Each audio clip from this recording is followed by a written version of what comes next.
새벽 5시 반, 골목은 아직 어둠에 잠겨 있었다. 가로등 하나가 낡은 간판을 비추고 있었다. 간판에는 세 글자가 새겨져 있었다. 행운이 발관. 페인트가 절반쯤 벗겨진 그 글자를 30년째 아무도 새로 칠하지 않았다. 박만수는 그 글자를 볼 때마다 아버지의 손을 떠올렸다. 아버지가 붓을 들고 한 획 써 내려가던 그 겨울 아침을. 문을 여는 소리가 골목의 정적을 갈랐다. 박만수는 61살이었다. 등은 예전만큼 곧지 않았고 손목은 가위질을 오래 하면 저릿하게 아려왔다. 그래도 그는 매일 같은 시간에 문을 열었다. 30년 동안 단 하루도 거르지 않은 습관이었다. 가게 안은 좁았다.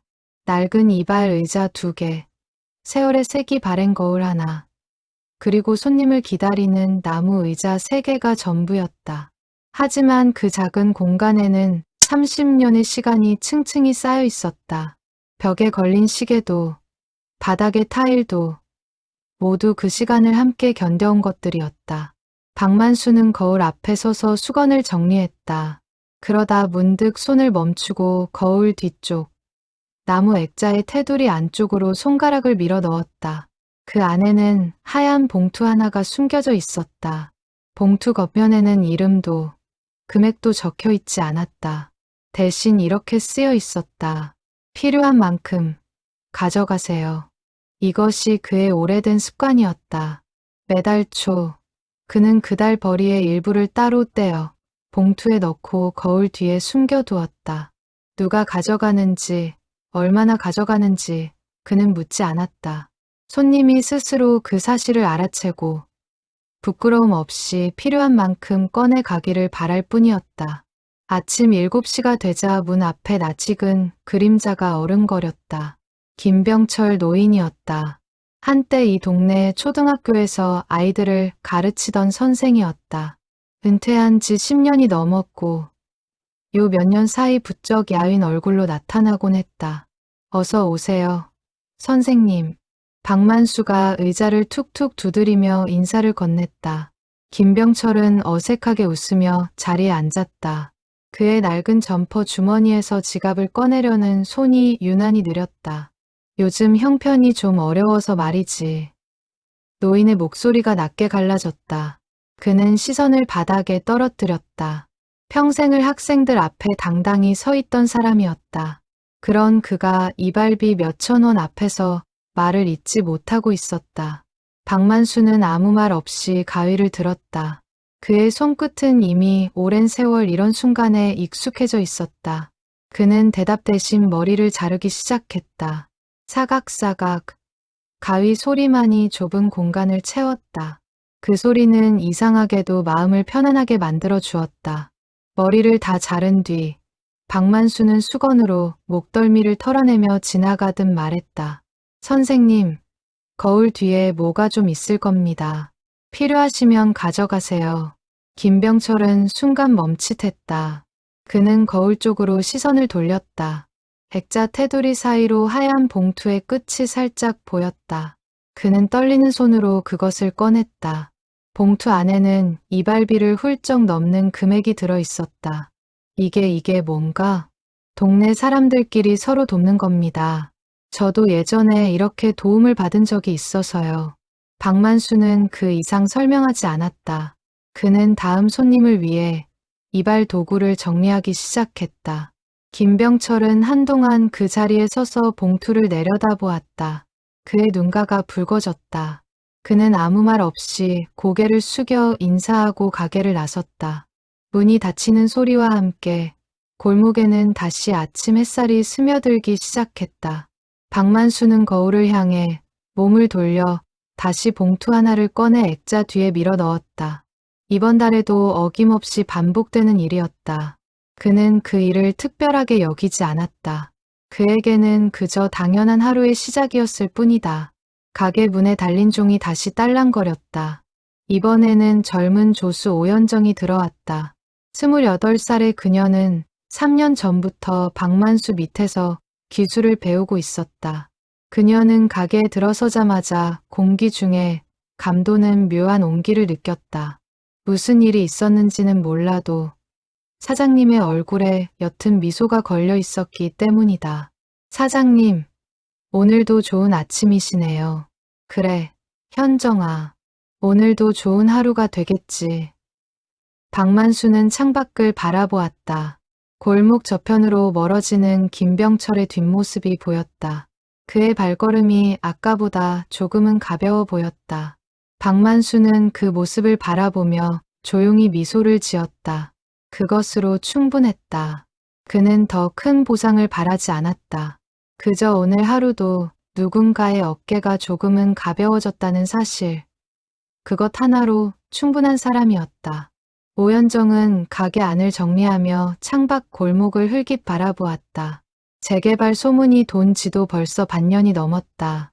골목 어기 낡은 건물들 사이로 부동산 사무소의 깃발이 하나둘 늘어나고 있었다.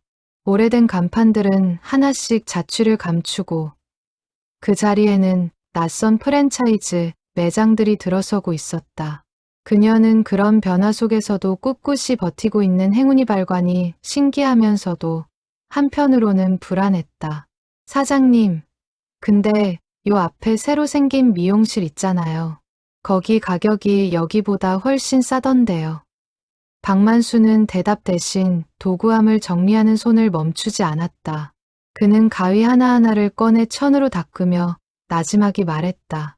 가격만 보고 오는 손님은 가격 때문에 떠나기 마련이야. 여기는 그런 손님들 상대하는 곳이 아니다. 그 말에는 30년 세월의 무게가 실려 있었다. 그는 손님을 상대로 장사를 한다고 생각한 적이 없었다. 그에게 이발소는 동네 사람들이 살아가는 이야기를 나누는 사랑방이었다.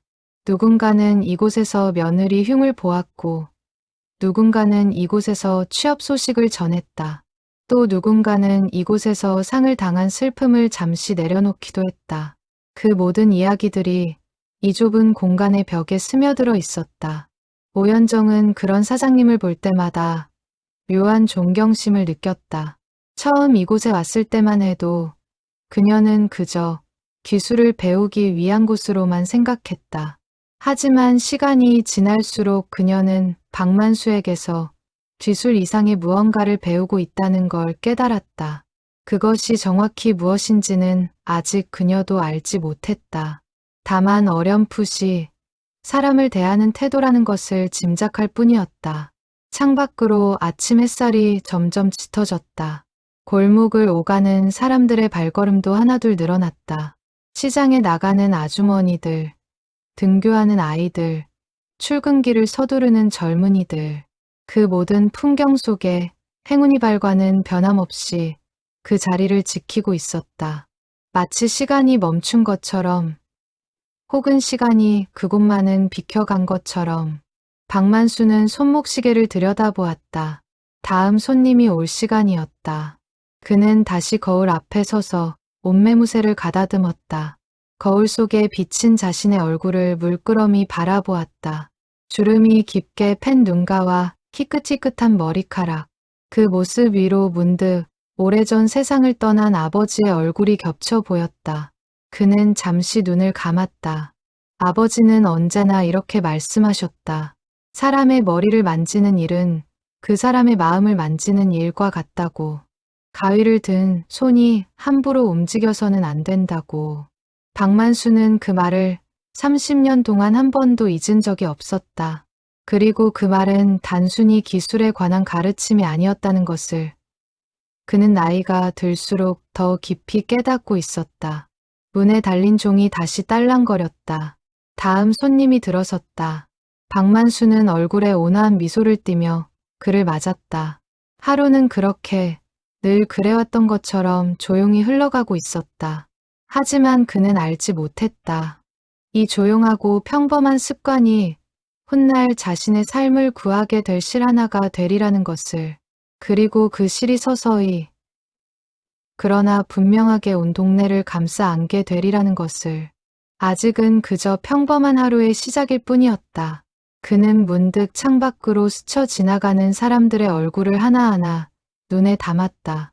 저마다 다른 걸음걸이로 저마다 다른 하루를 향해 걸어가는 사람들. 그들 중 누군가는 오늘 웃을 것이고 누군가는 오늘 눈물을 삼킬 것이었다. 박만수는 그 모든 얼굴들을 향해 마음속으로 조용히 인사를 건넸다. 부디 오늘 하루도 무사히. 나는 짧은 바람이었다. 이야기는 30년 전 겨울로 거슬러 올라간다. 그때 박만수는 31살이었다. 아버지 박덕수 밑에서 이발 기술을 배우던 시절이었다. 아버지는 그 동네에서 20년 넘게 이발소를 운영해 온 사람이었다. 손재주가 좋기로 소문났지만 살림은 늘 넉넉하지 않았다. 그해 겨울, 아버지가 갑자기 쓰러졌다. 폐에 물이 차는 병이었다. 병원에서는 입원과 수술이 필요하다고 했다. 문제는 돈이었다. 이발소를 운영하며 겨우겨우 살아가던 형편에 목돈이 들어가는 수술비를 감당할 방법이 없었다. 박만수는 그때를 지금도 생생히 기억하고 있었다. 병원 복도에 쪼그려 앉아 고개를 숙이고 있던 자신의 모습을. 그의 어머니는 이미 며칠 전 세상을 떠난 뒤였고 형제도 없었다. 그가 기댈 곳은 어디에도 없었다. 만수야. 그를 부른 것은 이발소의 단골 손님이었던 한 노신사였다. 이름은 알려지지 않았다.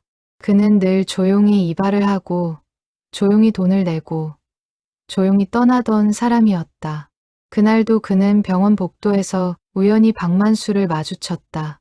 아버님이 편찮으시다고 들었다. 얼마나 필요하냐. 박만수는 손사래를 쳤다. 낯선 사람에게 돈을 빌릴 수는 없었다. 자존심이 아니라 갚을 방법이 없다는 두려움 때문이었다. 하지만 노신사는 그의 손에 두툼한 봉투 하나를 쥐어 주었다. 이건 빌려주는 게 아니다. 그냥 주는 거다. 갚을 생각도 하지 마라. 그럴 수는 없습니다. 어르신 성함이라도 알려주십시오. 노신사는 고개를 저었다. 그는 대신 이렇게 말했다. 내 이름을 알아서 뭐 하겠느냐. 나도 예전에 어려울 때 누군가에게 이렇게 받은 적이 있다. 그 사람도 자기 이름을 말하지 않았다. 대신 이렇게 말하더구나. 언젠가 내가 여유가 생기면 또 다른 어려운 사람에게 그대로 전해주라고. 그게 전부다. 그 말을 남기고 노신사는 골목 저편으로 사라졌다. 박만수는 그 봉투를 손에 쥔 채 한참을 그 자리에 서 있었다. 봉투 안에는 수술비를 넘어서는 금액이 들어 있었다. 그는 그 돈으로 아버지의 수술을 무사히 마칠 수 있었다. 아버지는 병을 회복한 뒤에도 오랫동안 기력을 완전히 되찾지 못했다. 결국 이발소 일은 자연스럽게 박만수의 몫이 되었다. 아버지는 종종 낡은 의자에 앉아 아들이 손님의 머리를 다듬는 모습을 지켜보았다. 그리고 어느 날 아버지는 아들을 불러 앉혔다. 만수야, 그 어르신이 하신 말씀 기억하고 있느냐? 예, 아버지. 사람은 살면서 누구나 한 번쯤 벼랑 끝에 몰릴 때가 있다. 그때 손을 내밀어주는 사람이 있고 없고에 따라 그 사람의 남은 삶이 완전히 달라진다. 우리가 그 은혜를 그분께 직접 갚을 방법은 없다. 대신 다른 누군가에게 갚으면 된다. 그것이 이 세상이 돌아가는 이치다. 그날 이후 박만수는 매달 조금씩 돈을 모으기 시작했다. 처음에는 큰 돈이 아니었다. 형편이 어려운 손님이 눈에 띄면 이발비를 받지 않거나 슬쩍 깎아주는 정도였다. 하지만 시간이 지나면서 그는 좀 더 체계적인 방법을 고민하게 되었다. 대놓고 돈을 건네면 상대가 자존심 상해할 것을 알았기 때문이다. 그러던 어느 날 그는 거울을 손보다가 낡은 액자의 틈을 발견했다. 액자와 벽 사이에 자연스럽게 생긴 틈이었다. 그 틈에 봉투를 끼워 넣으면 밖에서는 보이지 않지만 거울을 정면으로 마주하는 사람이라면 언뜻 그 흔적을 알아챌 수 있었다. 그는 그 자리에 처음으로 봉투를 끼워 넣었다. 겉면에는 이렇게 적었다. 필요한 만큼 가져가세요. 처음 몇 달간은 아무도 그 봉투를 가져가지 않았다. 사람들은 그것이 무엇인지조차 알아채지 못했다. 그러다 어느 겨울, 실직한 청년 하나가 그 봉투를 발견하고 조심스럽게 돈을 꺼내 갔다. 그 청년은 다음 해 취업에 성공한 뒤 첫 월급을 받은 날, 이발소를 찾아와 자신이 받은 것의 2배를 봉투에 넣고 돌아갔다. 그렇게 30해가 흘렀다. 봉투는 늘 그 자리에 있었고 필요한 사람은 늘 그것을 찾아냈다. 박만수는 그 봉투를 채우는 일을 단 한 번도 거른 적이 없었다. 심지어 형편이 어려운 달에도 그는 자신의 생활비를 줄여서라도 봉투를 채웠다. 아버지가 남긴 그 약속을 그는 30년 동안 한 번도 저버리지 않았다. 아버지 박덕수는 그로부터 5년 뒤 세상을 떠났다. 마지막 숨을 거두기 전날 밤, 아버지는 아들의 손을 꼭 붙잡고 이렇게 말했다. 이발소 간판은 그대로 두어라. 행운이 발관이라는 이름, 그게 그저 손님 부르자고 지은 이름이 아니다. 이 가게를 거쳐간 모든 사람들에게 행운이 깃들기를 바라는 마음으로 지은 이름이다. 내가 그 마음을 이어간다면 나는 여한이 없다. 박만수는 그 말을 가슴에 새겼다. 장례를 치르는 내내 그는 눈물을 보이지 않았다. 대신 그는 3일장이 끝난 다음 날 평소와 다름없이 이발소 문을 열었다. 동네 사람들은 그런 그를 보며 독하다고 수군거리기도 했다. 하지만 박만수는 알고 있었다. 아버지가 원했던 것은 슬픔에 잠겨 문을 닫는 아들이 아니라 흔들림 없이 자리를 지키는 아들이라는 것을. 세월이 흐르며 봉투를 가져가는 사람들의 사연도 다양해졌다. 아내와 사별하고 홀로 아이를 키우던 목수, 갑작스러운 사고로 다리를 다쳐 일을 쉬어야 했던 배달원, 남편의 사업 실패로 빚에 시달리던 주부. 그들은 저마다의 방식으로 그 봉투를 받아갔고 저마다의 방식으로 다시 일어섰다. 놀라운 것은 그들 대부분이 형편이 나아진 뒤 다시 이발소를 찾아왔다는 사실이었다. 어떤 이는 자신이 받은 것보다 더 많은 돈을 봉투에 채워 넣었고 어떤 이는 돈 대신 직접 만든 반찬이나 농사지은 채소를 들고 오기도 했다. 박만수는 그 모든 것을 거절하지 않고 받았다. 그것이 그들의 자존심을 지켜주는 방법이라는 것을 알고 있었기 때문이다. 시간이 흐르면서 박만수는 그 봉투에 관한 모든 기록을 작은 공책에 적어두기 시작했다. 이름은 적지 않았다. 대신 날짜와 대략적인 사연만을 짧게 남겼다. 그것은 장부라기보다는 일종의 일기에 가까웠다. 그는 가끔 밤늦게 가게 문을 닫은 뒤 그 공책을 펼쳐놓고 지나온 세월을 돌아보곤 했다. 그 공책에는 30년 동안 이 작은 이발소를 거쳐간 수많은 사람들의 흔적이 고스란히 담겨 있었다. 공책을 보관하는 자리도 정해져 있었다. 계산대 서랍맨 아래 낡은 신문지로 겹겹이 싸둔 작은 나무 상자 아니었다. 그 상자를 열어본 사람은 지금까지 아무도 없었다. 오연정조차 그 존재를 알지 못했다. 박만수는 그것을 굳이 감추려 한 것은 아니었지만 그렇다고 누군가에게 보여줄 생각도 하지 않았다. 그것은 그와 아버지, 그리고 이름 모를 노신사만이 아는 조용한 약속이었다. 가끔 그는 그 노신사를 떠올렸다. 지금쯤 살아 계실까? 아니면 이미 세상을 떠나셨을까? 그는 단 한 번도 그 은혜를 직접 갚을 기회를 얻지 못했다. 하지만 그는 알고 있었다.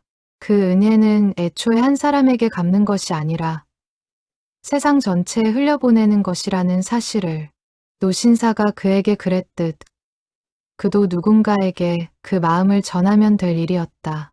세월은 그렇게 조용히 그러나 쉼 없이 흘러갔다. 골목의 풍경은 조금씩 변해갔지만 행운이 발관의 거울, 뒤편만큼은 30년 전이나 지금이나 변함없이 같은 자리를 지키고 있었다. 그리고 그 변함없는 자리가 머지않아 가장 큰 시험대에 오르게 될 참이었다. 봉투를 채우는 밤이면 박만수는 늘 라디오를 틀어놓았다. 옛 가요가 흘러나오는 낡은 라디오는 아버지가 쓰던 것을 그대로 물려받은 것이었다. 그는 그 소리를 들으며 봉투에 돈을 채우고 겉면에 짧은 문구를 적어 넣었다. 그 시간만큼은 온전히 그 혼자만의 시간이었다. 아무에게도 방해받지 않는 하루 중 가장 평온한 순간이었다. 박만수는 훗날 자신의 아들에게도 이 이야기를 들려주고 싶었지만 좀처럼 기회가 나지 않았다. 도연이 어릴 때는 너무 이르다 여겼고 그가 자라 서울로 떠난 뒤로는 대화할 시간 자체가 줄어들었다. 그는 언젠가 적당한 때가 오면 이야기해 주리라 생각하며 미뤄왔다. 하지만 삶이란 늘 예상치 못한 방향으로 흘러가는 법이었다. 봄이 지나고 여름이 시작될 무렵 골목에 심상치 않은 소문이 돌기 시작했다. 건물주인 조 사장이 이 일대를 통째로 새 건물로 재개발할 계획이라는 이야기였다. 처음에는 그저 뜬 소문이려니 했던 사람들도 하나둘 정식 통보를 받으면서 사태의 심각성을 깨닫기 시작했다. 박만수에게도 결국 그 통보가 날아왔다. 조 사장이 직접 가게를 찾아온 것은 6월의 어느 오후였다. 그는 세련된 양복을 입고 손에는 서류 봉투를 들고 있었다. 박 사장님, 오래 알고 지낸 사이니 단도직입적으로 말씀드리겠습니다. 이 건물 내년 초에 철거하고 새로 지을 계획입니다. 임대 계약은 올해 말까지고요. 철거라니 여기서 30년을 있었는데 갑자기 그러시면 어떡합니까? 저도 안타깝습니다. 하지만 시대가 변했잖습니까? 이런 낡은 건물로는 요즘 사람들 발길을 잡을 수가 없어요. 원하시면 새 건물에 재입점하실 수 있게 배려는 해드리겠습니다. 다만 임대료가 지금의 3배쯤 될 겁니다. 3배라는 말에 박만수는 말문이 막혔다. 지금도 겨우겨우 유지하고 있는 형편에 임대료가 3배로 뛴다면 감당할 방법이 없었다. 조 사장은 미안한 기색을 보이면서도 이미 결정된 사안이라는 뜻을 분명히 했다. 조 사장이 떠난 뒤 박만수는 한참을 빈 의자에 앉아 있었다. 30년 세월이 담긴 이 공간이 서류 한 장으로 끝날 수도 있다는 사실이 믿기지 않았다. 오연정이 걱정스러운 얼굴로 다가와 물었다. 사장님, 괜찮으세요? 정말 여기 없어지는 거예요? 모르겠다. 아직은 모르겠구나. 그날 이후로 골목 분위기는 눈에 띄게 달라졌다. 몇몇 가게는 벌써 폐업을 결정하고 짐을 정리하기 시작했다.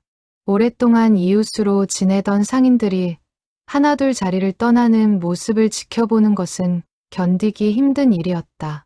그 중에서도 세탁소를 하던 부부는 눈물을 훔치며 마지막 인사를 건네고 떠났다. 엎친 데 덮친 격으로 골목 초입에는 대형 프랜차이즈 미용실이 문을 열었다. 넓고 세련된 인테리어에 최신 유행하는 스타일을 내세운 그곳은 순식간에 젊은 손님들을 끌어모았다. 가격도 크게 다르지 않은 데다 대기 공간에는 커피와 잡지까지 구비되어 있었다. 행운 이발관을 찾던 몇몇 젊은 손님들의 발길도 점차 뜸해졌다. 오연정은 그 프랜차이즈 미용실 앞을 지날 때마다 마음이 복잡해졌다. 그녀는 사장님께 조심스럽게 제안을 해보았다. 사장님, 우리도 인테리어를 좀 바꾸거나 아니면 젊은 손님들 취향에 맞춰서 메뉴를 좀 늘려보는 건 어떨까요? 박만수는 고개를 저었다. 현정아, 나는 유행을 따라갈 재주가 없다. 나는 그저 내가 잘하는 것, 오랫동안 해온 것을 계속할 뿐이다. 손님이 줄어드는 건 어쩔 수 없는 시대의 흐름이겠지. 하지만 적어도 여기 남은 단골 손님들에게는 변함없는 자리 하나쯤은 있어야 하지 않겠느냐. 그의 말에는 고집이라기보다는 서글픈 체념이 묻어 있었다. 오연정은 더 이상 아무 말도 하지 못했다. 그녀 역시 이 오래된 공간이 사라지는 것이 두려웠지만 현실의 무게 앞에서는 뾰족한 대안이 없었다. 그날 저녁 박만수는 홀로 가게에 남아 장부를 들여다보았다. 매출은 지난해보다 확연히 줄어 있었다. 그럼에도 그는 거울 뒤 봉투에 넣는 금액만큼은 단 한 번도 줄이지 않았다. 오히려 형편이 어려워질수록 그는 더 많은 사람들이 도움을 필요로 할 것이라 생각했다. 통장 잔고는 점점 얇아졌지만 그의 마음속 결심만큼은 흔들리지 않았다. 하지만 그 결심 뒤편에는 그도 미처 알아채지 못한 균열이 서서히 자라나고 있었다. 최근 들어 부쩍 잦아진 소화불량과 속쓰림, 그리고 이유 없이 찾아오는 피로감. 그는 그것을 그저 나이 탓, 스트레스 탓으로만 여기고 넘겼다. 병원에 가볼 생각은 하지 못한 채 그는 매일 아침 여전히 같은 시간에 가게 문을 열었다. 그날 밤 서울에서 회사를 다니는 아들 박도연에게서 오랜만에 전화가 걸려왔다. 도연은 3년째 아버지와 서먹한 사이였다. 며칠 전 도연이 사업 자금을 마련하기 위해 아버지에게 이발소 건물을 담보로 대출을 받자고 제안했다가 박만수가 단호히 거절한 뒤로 부자 사이의 골은 깊어졌다. 아버지, 재개발 얘기 들었어요. 그냥 이참에 정리하세요. 그 자리에 계속 계셔봐야 몸만 축나실 텐데. 도연아, 그게 그렇게 간단한 문제가 아니다. 뭐가 간단하지 않아요? 어차피 곧 털릴 건물이잖아요. 보상금 받으시고 저랑 서울 근처로 올라오세요. 이제 그 고생 그만하실 때도 됐잖아요. 박만수는 아들의 말에서 걱정을 느끼면서도 동시에 서운함을 느꼈다. 아들은 이 가게가 단순한 건물이 아니라는 것을 여전히 이해하지 못하고 있었다. 그는 목소리를 가다듬으며 말했다. 이 가게는 나 혼자만의 것이 아니다. 여기를 거쳐 간 수많은 사람들의 시간이 담긴 곳이야. 그렇게 쉽게 정리할 수 있는 게 아니란다. 또 그 소리세요. 아버지는 늘 그런 식이에요. 남 생각만 하시고 정작 아버지 자신이나 가족은 뒷전이고요. 전화는 그렇게 냉랭하게 끊겼다.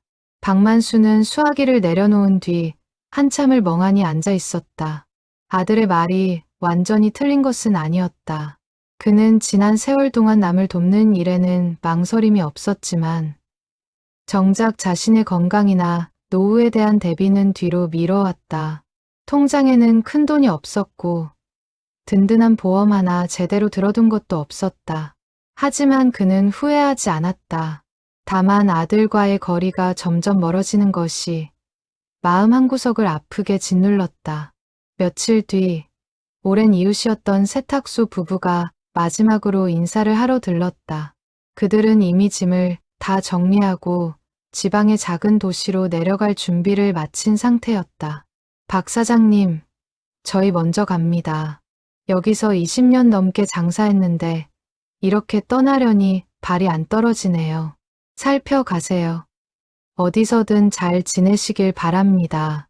사장님도 부디 버티실 수 있으면 버텨보세요. 이 골목에 사장님 이발소 하나쯤은 남아 있어야 우리도 가끔 놀러 올 명분이 생기지 않습니까?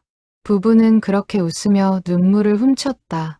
박만수는 그들의 뒷모습이 골목 저편으로 사라질 때까지 문 앞에 서서 지켜보았다.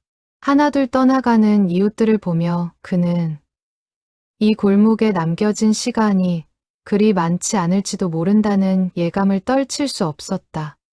골목은 조금씩 변해가고 있었다. 오래된 것들이 하나둘 사라지고 그 자리를 낯선 것들이 채워가고 있었다. 그 변화의 물결 속에서 행운이 발과는 위태롭게, 그러나 여전히 꿋꿋하게 버티고 있었다. 마치 거센 바람 속에서도 뿌리를 놓지 않으려는 늙은 나무처럼. 박만수는 그 후로도 며칠간 통장 잔고를 들여다보며 이런저런 궁리를 했다. 임대료가 3배로 오른다면 봉투를 채우는 일도 예전만큼 넉넉히 할 수 없을지 몰랐다. 그는 그 사실이 못내 마음에 걸렸다. 자신의 형편이 어려워지는 것보다 도움이 필요한 누군가에게 예전만큼 손을 내밀지 못하게 될까. 그것이 더 두려웠다. 박만수는 그날 밤 아버지가 물려준 낡은 이발 도구함을 오랜만에 꺼내보았다. 손잡이가 닳아 반질반질해진 가위와 빗을 하나하나 손에 쥐어보며 그는 이 모든 것을 지켜야 한다는 책임감과 동시에 시대의 흐름 앞에서 자신이 얼마나 작은 존재인지를 절감했다. 그러나 그는 곧 고개를 저었다. 크고 작음을 떠나 자신이 할 수 있는 일은 그저 오늘 하루도 변함없이 문을 여는 것, 그것뿐이라고 그는 되뇌었다. 오연정 역시 그 무렵 마음이 복잡하기는 마찬가지였다. 그녀는 다른 미용실에서 더 나은 조건으로 스카우트 제안을 받은 상태였다. 하지만 그녀는 쉽사리 그 제안에 응하지 못했다. 사장님이 흔들리는 이 시기에 자신마저 떠난다면 그것은 배신이나 다름없다고 느껴졌기 때문이다. 여름이 깊어갈수록 골목의 형편은 점점 더 팍팍해졌다. 하지만 그 와중에도 거울 뒤 봉투를 찾는 발걸음은 끊이지 않았다. 그해 여름 가장 먼저 그 봉투를 찾은 사람은 청년 강태호였다. 태호는 29살로 반년 전 다니던 회사에서 정리해고를 당한 뒤 이발소 근처 원룸에서 홀로 지내고 있었다. 그는 매달 이력서를 수십 통씩 넣었지만 면접 기회조차 좀처럼 얻지 못했다. 자존감이 바닥까지 떨어진 상태로 그는 몇 달째 머리도 제대로 손질하지 못한 채 지내고 있었다. 그날도 태호는 면접을 앞두고 마지못해 이발소 문을 열었다. 주머니 사정이 여의치 않았지만 면접에 지저분한 몰골로 갈 수는 없었다. 어서 오세요. 박만수는 그의 초췌한 얼굴을 보고 대번의 사정을 짐작했다. 그는 아무것도 묻지 않고 정성껏 머리를 다듬었다. 머리를 다 자른 뒤 그는 태호의 어깨를 툭 치며 말했다. 오늘 면접 잘 볼 관상이구먼.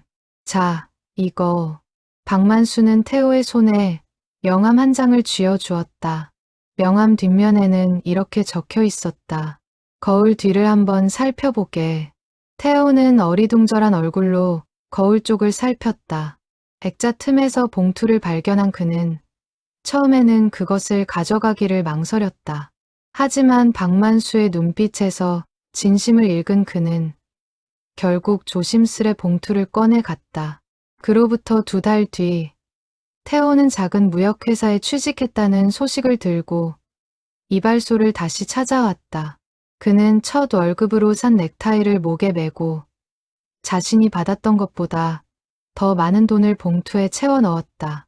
사장님, 그때 그 봉투가 아니었으면 저 그날 면접도 못 봤을 겁니다. 이발비도 없어서 그냥 집에 있으려고 했었거든요. 박만수는 그저 웃으며 고개를 끄덕였다. 그는 특별한 말을 하지 않았다. 다만 태호가 스스로 일어선 것이지 자신이 무언가 대단한 일을 한 것은 아니라고 생각했다. 비슷한 시기 정미숙이라는 이름의 재봉사도 봉투의 도움을 받았다. 그녀는 몇 해 전 남편과 사별한 뒤 홀로 어린 딸을 키우며 골목 안쪽 작은 수선집을 운영하고 있었다. 그해 여름 딸아이가 갑작스레 큰 병에 걸려 수술비가 필요했다. 정미숙은 여기저기 돈을 빌리러 다녔지만 형편이 넉넉지 않은 골목 사람들에게 더 이상 손을 벌릴 수 없었다. 박만수는 그녀가 딸의 병원비 걱정에 며칠째 잠도 제대로 못 잔다는 소문을 이웃을 통해 전해 들었다. 그는 조용히 봉투에 평소보다 훨씬 많은 금액을 채워 넣고 정미숙에게 넌지시 이발소에 들러 재봉 일감을 하나 맡기고 싶다는 핑계로 그녀를 불렀다. 이번에 옷수선 좀 부탁드립니다. 참 오시는 김에 거울 뒤도 한번 살펴보세요. 예전부터 손님들 위해 준비해둔 게 있어서요. 정미숙은 그 말의 의미를 뒤늦게 깨닫고 눈물을 쏟았다. 그녀는 몇 번이나 사양하려 했지만 박만수는 단호했다. 따님 수술이 먼저입니다. 체면 차릴 때가 아니에요. 그렇게 정미숙의 딸은 무사히 수술을 받고 건강을 회복했다. 정미숙은 그 후로 매달 첫째 주가 되면 이발소에 들러 낡은 수건과 가운을 무료로 수선해 주었다. 돈으로 갚을 수 없다면 자신이 할 수 있는 방식으로 은혜를 갚겠다는 그녀만의 방식이었다. 이런 사연들이 하나둘 쌓여가면서 골목 사람들 사이에서는 어렴풋한 소문이 돌기 시작했다. 행운이 발관 거울 뒤에 뭔가 특별한 것이 있다는, 정확히는 알 수 없지만 그곳에 가면 도움을 받을 수 있다는 이야기였다. 하지만 누구도 그 실체를 정확히 밝히려 하지 않았다. 그것은 마치 암묵적인 약속과도 같았다. 도움을 받은 사람은 그 비밀을 지켰고 또 다른 어려운 이웃에게만 조용히 귀띔해 줄 뿐이었다. 오연정은 그 모든 과정을 곁에서 지켜보며 서서히 사장님이 지닌 마음의 깊이를 이해하기 시작했다. 그녀는 어느 날 저녁 가게 문을 닫은 뒤 조심스럽게 물었다. 사장님은 지치지 않으세요? 정작 사장님 형편도 넉넉지 않으신데 계속 남들을 도우시는 게. 박만수는 잠시 생각에 잠기더니 낮은 목소리로 대답했다.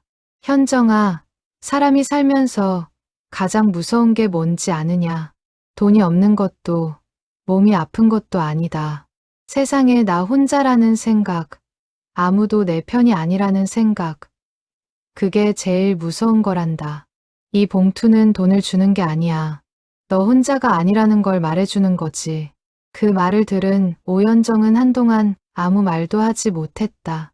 그녀는 그제야 이 작은 이발소가 왜 30년 동안 이 골목을 지켜올 수 있었는지, 그 진짜 이유를 어렴풋이 깨닫기 시작했다. 그해 여름이 끝나갈 무렵 또 한 사람이 봉투에 도움을 받았다. 골목 어귀에서 폐지를 줍던 노년의 여인 최말순이었다.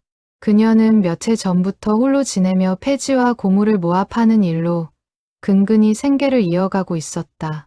다른 손님들처럼 정식으로 이발소를 찾는 일은 드물었지만 겨울이 되면 가끔 문 앞에 서서 안을 들여다보곤 했다.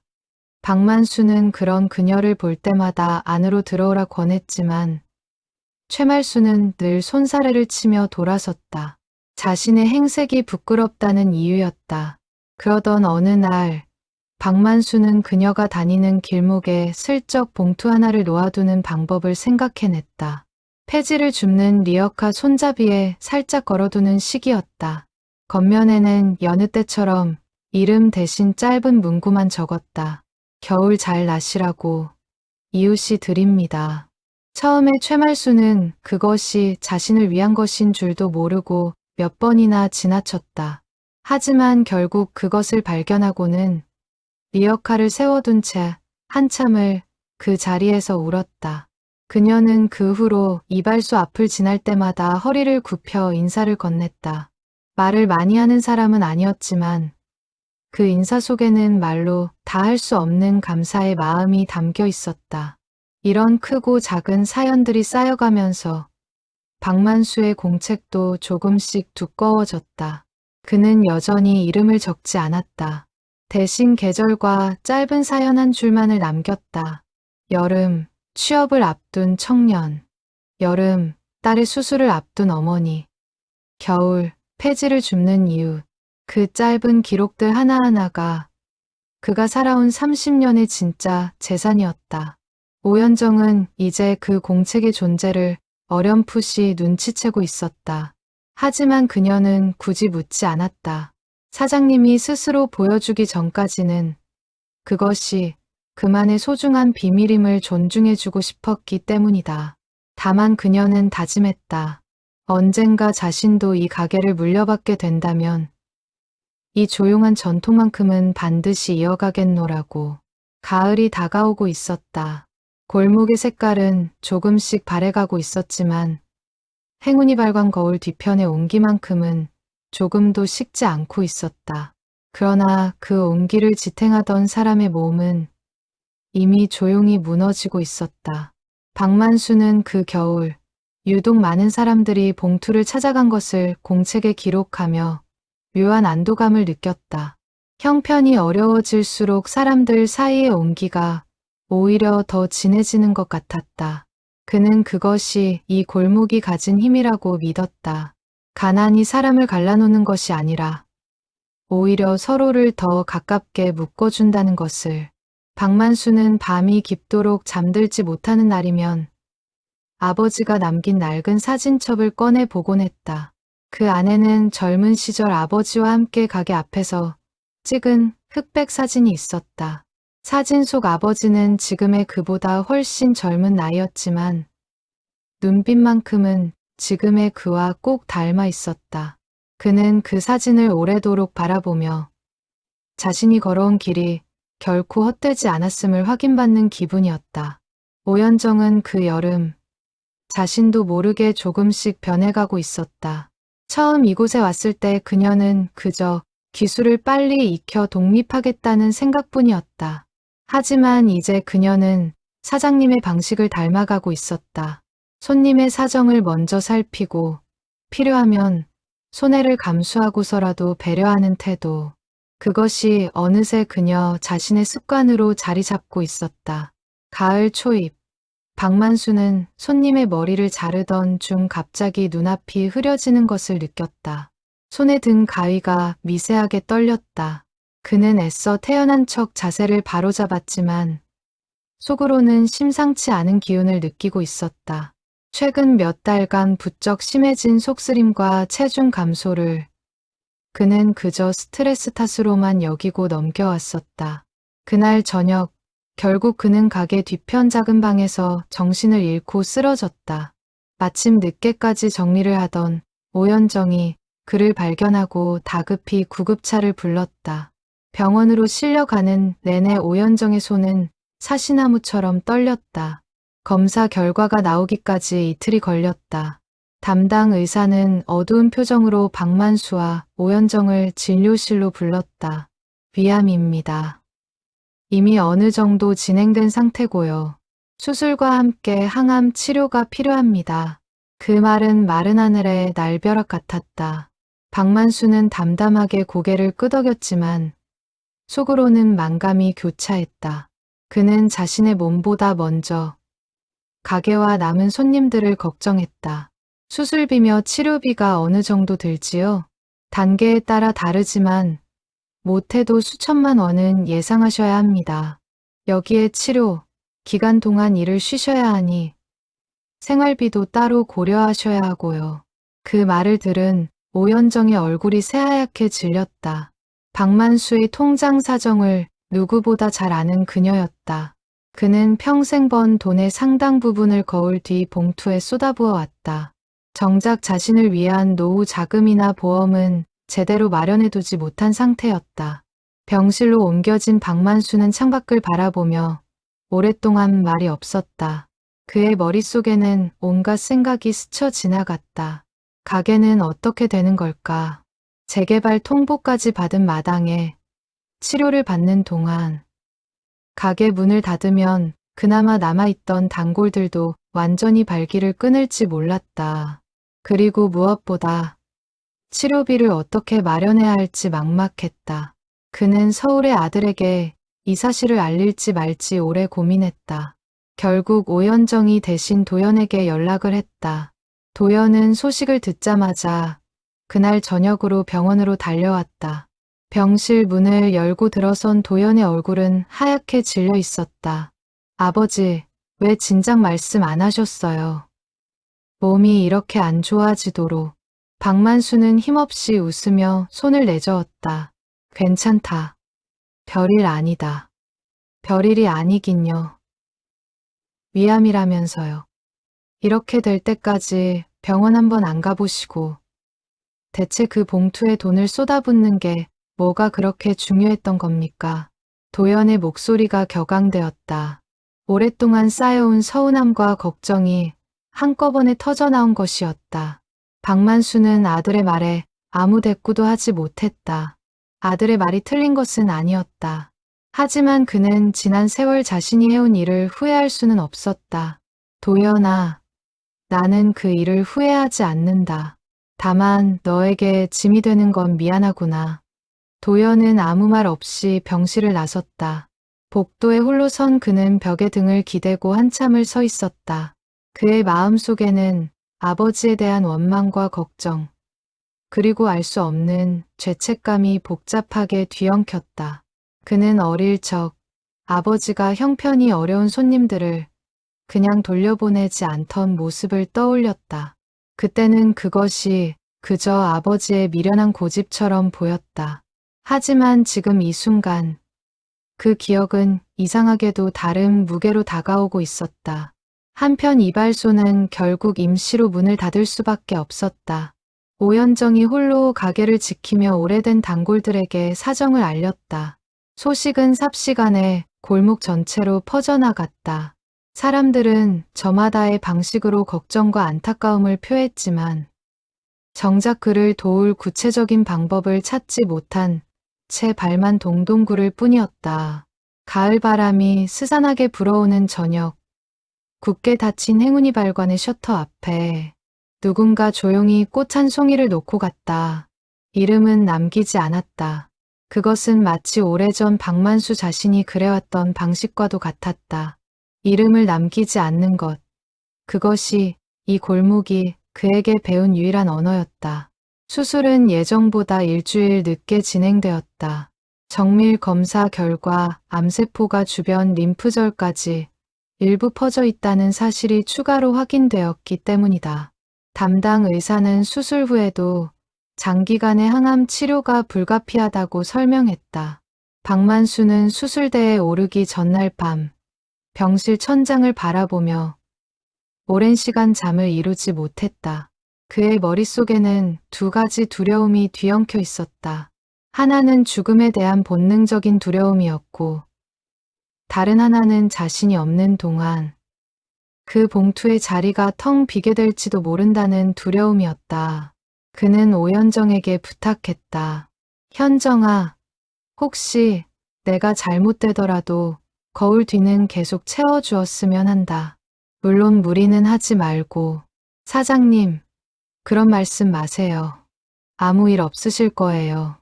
오현정은 애써 밝은 목소리로 대답했지만 병실을 나서는 그녀의 눈에는 눈물이 그렁그렁했다.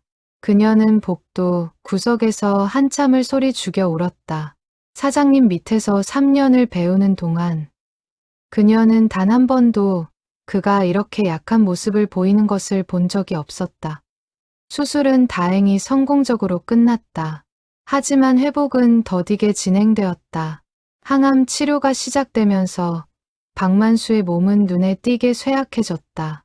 30년 넘게 가위를 쥐던 손은 이제 링거 바늘 자국으로 뒤덮여 있었다. 그는 거울에 비친 앙상해진 자신의 모습을 볼 때마다 착잡한 심정을 감출 수 없었다. 병원비 청구서가 쌓여갈수록 그의 통장 잔고는 빠르게 바닥을 드러냈다. 그는 결국 오랫동안 미뤄왔던 결정을 내려야 했다. 이발소를 정리하고 그동안 모아온 약간의 퇴직금 같은 돈으로 치료비를 충당하는 것. 그것 말고는 다른 방법이 보이지 않았다. 그 소식을 전해 들은 오현정은 밤새 뒤척이다. 다음 날 아침 병실로 달려가 눈물로 호소했다. 사장님, 조금만 더 버텨보세요. 가게 제가 어떻게든 지켜볼게요. 박만수는 그녀의 손을 힘없이 잡으며 고개를 저었다. 현정아, 너한테 그런 짐을 지울 수는 없다.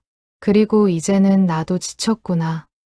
그 말에는 30년 세월의 무게와 홀로 감당해온 병의 고통이 고스란히 담겨 있었다. 오현정은 더 이상 그를 설득할 말을 찾지 못한 채 그저 그의 손을 꼭 붙잡고 있을 뿐이었다. 병실 창밖으로는 늦가을 낙엽이 하나둘 떨어지고 있었다. 박만수는 그 풍경을 바라보며 지나온 세월을 되짚었다. 그는 지금껏 살아오며 단 한 번도 남에게 도움을 청해본 적이 없었다. 늘 주는 입장이었고 그것이 그의 자존심이자 삶의 방식이었다. 그런 그가 이제는 오히려 자신의 병원비조차 감당하지 못해 가게를 정리해야 하는 처지에 놓인 것이었다. 그는 그 아이러니 앞에서 씁쓸한 웃음을 지었다. 담당 간호사가 회진을 돌며 그의 상태를 살피고 갔다.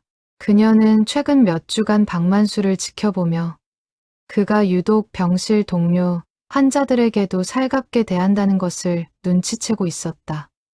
옆 침상에 누운 환자가 보호자 없이 혼자 식사를 하는 모습을 볼 때면 박만수는 자신의 몸도 성치 않으면서 굳이 몸을 일으켜 말을 걸어주곤 했다.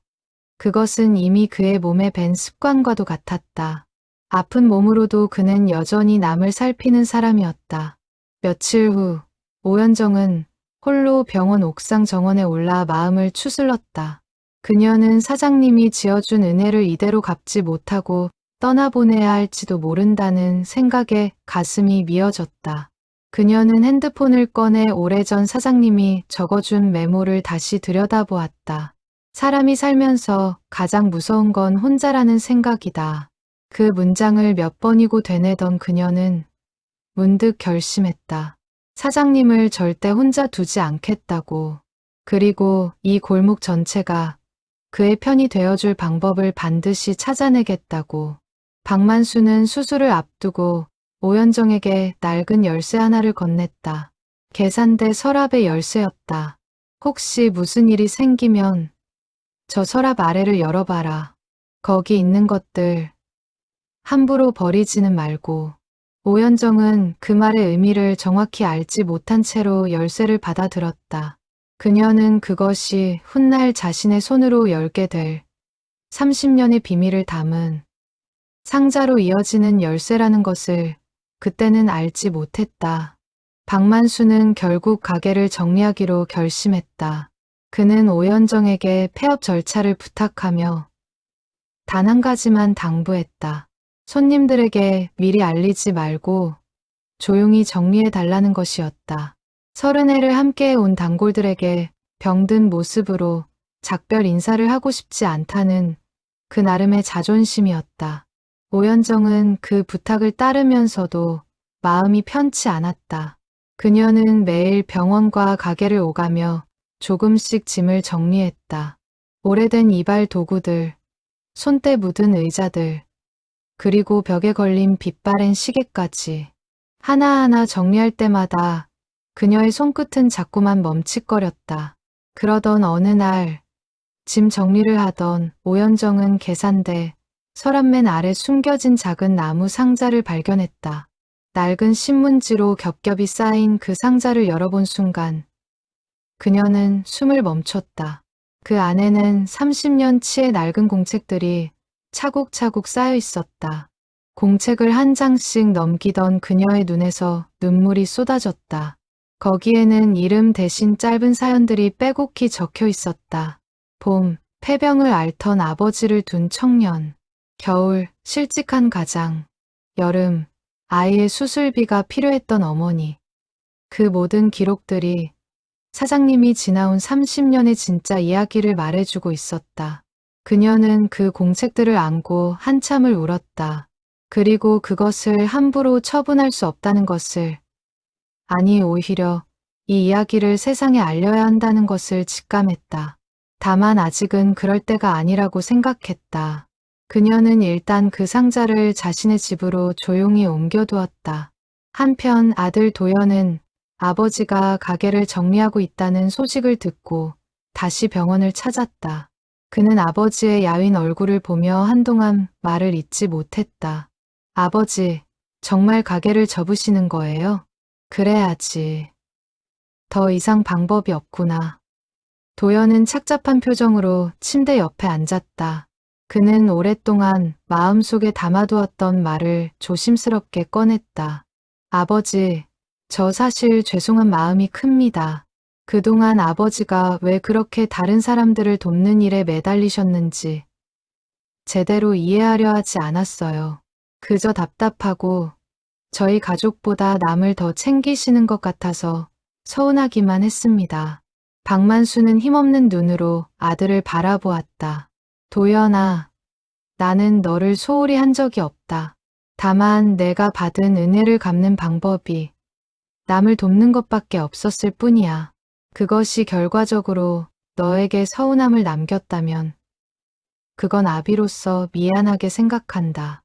부자는 오랜만에 서로의 마음을 조금씩 열어 보였다. 완전한 화해라고 하기에는 아직 부족했지만 적어도 오랫동안 얼어붙어 있던 마음의 한 자락이 조금씩 녹아내리고 있었다. 도연은 그날 이후로 매일 병원을 찾았다. 그리고 아버지가 잠든 사이 그는 조용히 병실을 나와 낡은 이발소로 발걸음을 옮기곤 했다. 굳게 닫힌 셔터 앞에 선 도연은 어릴 적 이곳에서 아버지의 무릎에 앉아 머리를 자르던 기억을 떠올렸다. 그때는 몰랐던 것들이 이제야 하나둘 눈에 들어오기 시작했다. 벽에 걸린 낡은 시계, 손때 묻은 나무 의자, 그리고 문 앞 골목을 오가던 수많은 이웃들의 얼굴. 그는 처음으로 아버지가 지켜온 이 작은 공간의 무게를 온전히 느낄 수 있었다. 그리고 그는 결심했다. 이대로 가게가 사라지도록 내버려 둘 수는 없다고. 비록 아직 뾰족한 방법은 없었지만 그는 그날부터 이 골목과 아버지를 위해 자신이 할 수 있는 일을 찾아보기로 마음먹었다. 한편 오연정은 집으로 가져온 공책들을 몇 날 며칠 밤을 새워가며 다시 읽었다. 처음에는 그저 안타까움과 그리움의 감정뿐이었지만 시간이 지날수록 그녀의 마음속에는 다른 생각이 자라나기 시작했다. 이 공책 속 수많은 이름 없는 사람들. 그들은 지금 어디에서 어떻게 지내고 있을까? 그들이 이 사실을 안다면 어떤 반응을 보일까? 그녀는 조심스럽게 몇몇 얼굴이 뚜렷이 기억나는 사람들을 하나둘 떠올렸다.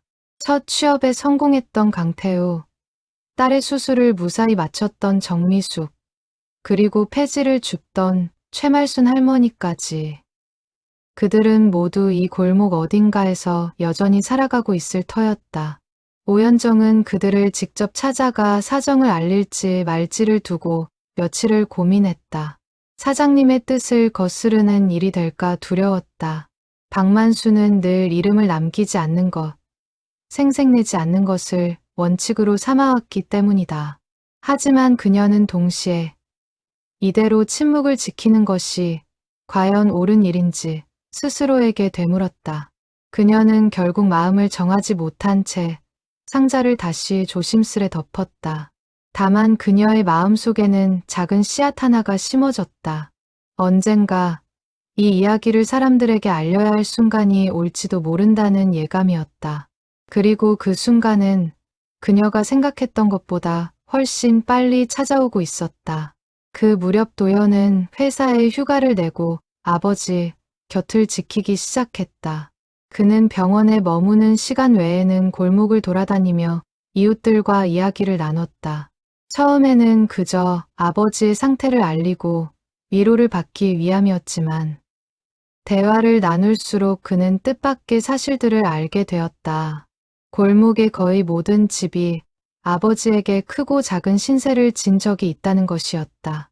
세탁소를 하다 떠난 부부도, 지금은 다른 동네에 정착한 목수도, 심지어 몇 년 전 이 골목을 스쳐 지나간 낯선 얼굴들까지 도연이 만난 사람들은 하나같이 박만수에 대한 이야기를 꺼내며 눈시울을 붉혔다. 도연은 그제야 아버지가 지나온 30년이 자신이 알던 것보다 훨씬 크고 깊은 것이었음을 깨닫기 시작했다. 그는 오연정을 찾아가 조심스럽게 물었다. 현정 씨, 혹시 아버지에 대해서 제가 모르는 이야기가 더 있습니까? 오연정은 잠시 망설이다가 결국 고개를 끄덕였다. 그녀는 그날 저녁 도연에게 그 낡은 나무 상자의 존재를 조심스럽게 털어놓았다. 도연은 처음에는 믿기지 않는다는 표정이었다. 그는 아버지를 완고하고 무뚝뚝한 사람으로만 기억하고 있었다. 어릴 적 그가 원했던 것은 다정한 말 한마디, 함께 놀아주는 시간이었지만 아버지는 늘 가게 일과 손님들에 매여 있었다. 그는 그것을 오랫동안 서운함으로 간직해왔다. 하지만 이제 그는 그 서운함 뒤에 숨겨진 진실을 마주하고 있었다.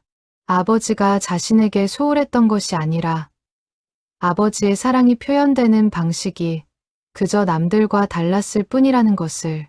그는 문득 어린 시절의 한 장면을 떠올렸다. 초등학교 운동회 날 아버지가 늦게 나타나 미안하다며 사탕 한 봉지를 건넸던 기억이었다. 그때는 그것이 서운하기만 했다. 다른 아버지들은 다 일찍 와서 응원을 했는데 자신의 아버지만 늦었다는 사실이 부끄러웠다. 하지만 이제 와 생각해보니 그날 아버지가 늦은 이유는 형편이 어려운 손님의 이발을 끝까지 맞춰주기 위해서였을 것이다. 도연은 그 사실을 뒤늦게 깨닫고 씁쓸한 미소를 지었다. 진작 알았더라면 그렇게 서운해하지만은 않았을 텐데요. 오연정은 조용히 그의 어깨를 다독였다. 지금이라도 아셨으니 다행이에요. 사장님도 분명 그렇게 생각하실 거예요. 도연은 그날 밤 늦도록 잠을 이루지 못했다. 그는 서울의 자취방을 정리하는 상상을 하며 자신이 이 골목에서 새로운 삶을 시작하는 모습을 그려보았다. 두려움도 있었지만 그보다 더 큰 것은 이상하게도 안도감이었다. 마치 오랫동안 헤매던 길 끝에서 마침내 돌아갈 곳을 찾은 듯한 기분이었다.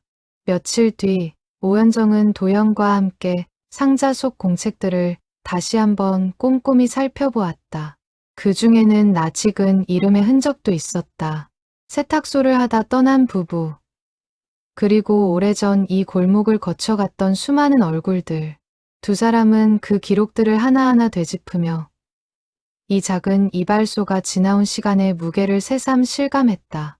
도연은 오연정에게서 나무 상자를 건네받은 뒤 밤새 그 낡은 공책들을 읽어 내려갔다. 한 장 한 장 넘길 때마다 그의 눈앞에는 낯선 얼굴들이 떠올랐다 사라졌다. 아버지가 30년 동안 묵묵히 채워온 그 기록은 그 어떤 유언장보다도 무거운 울림을 가지고 있었다.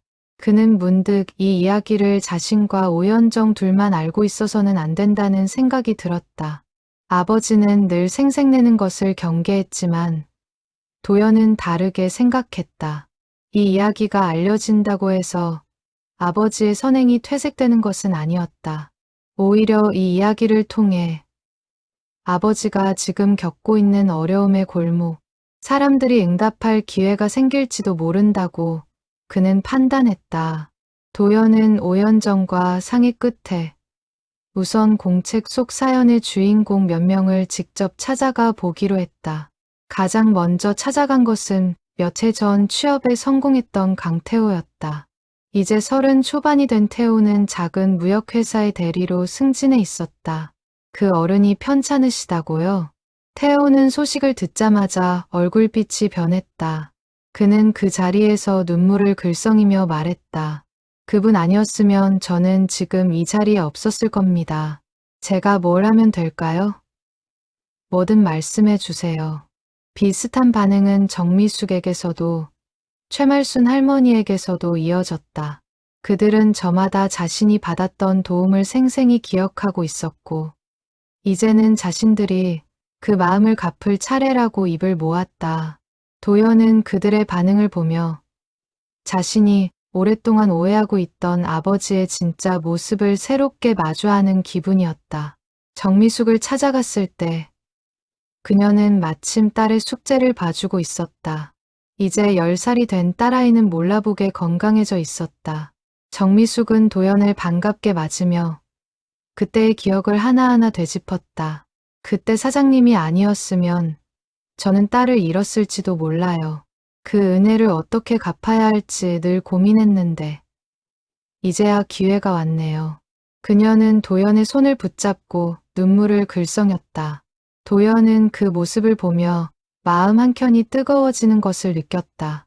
그는 이제껏 아버지의 선행을 그저 손해보는 일, 미련한 고집 정도로만 여겨왔다. 하지만 지금 눈앞에서 그 선행이 실제로 한 생명을 구했다는 사실을 마주하고 나니 그동안의 자신이 얼마나 좁은 시야로 아버지를 바라보았는지 깨닫게 되었다. 소식은 삽시간에 골목 전체로 퍼져나갔다. 사람들은 삼삼오오 모여 각자가 기억하는 박만수의 이야기를 나누기 시작했다.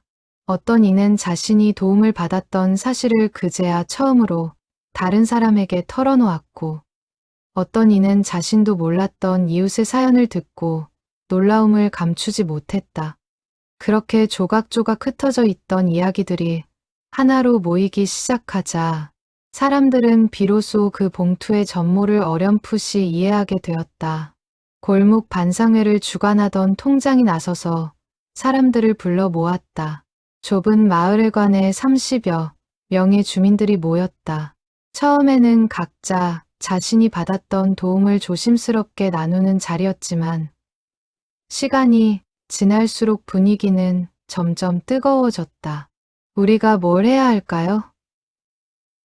이대로 가만히 있을 수는 없잖아요. 수술비랑 치료비가 많이 든다는데 우리가 십시일반 모아보는 건 어떨까요? 그것보다 먼저 그 이발소를 어떻게든 지켜야 하지 않겠어요? 재개발 때문에 문을 닫는다는 얘기도 있던데 사람들의 목소리가 하나둘 겹쳐지며 회관 안은 어느새 열기로 가득 찼다.